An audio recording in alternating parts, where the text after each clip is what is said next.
So what's the difference between traditional dentures and an all-on-4 or all-on-X procedure?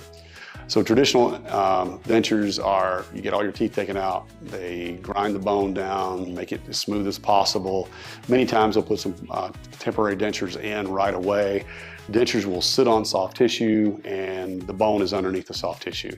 The problem is with all the glue in the world, those still move around quite a bit. And even though the upper might cosmetically look decent, the lower doesn't stay in place very well because you've got two things against it, maybe even three. One is that you don't have a whole lot of bone down there. Number two, you have a tongue that's constantly moving. And number three, with bone resorption, you also have the floor of your mouth that pushes up on that. So it makes it very hard for that to stay in place. So people just aren't happy with them. Matter of fact, I think the only people that I've ever seen happy with dentures are people that have had them since they were a teenager or early 20s.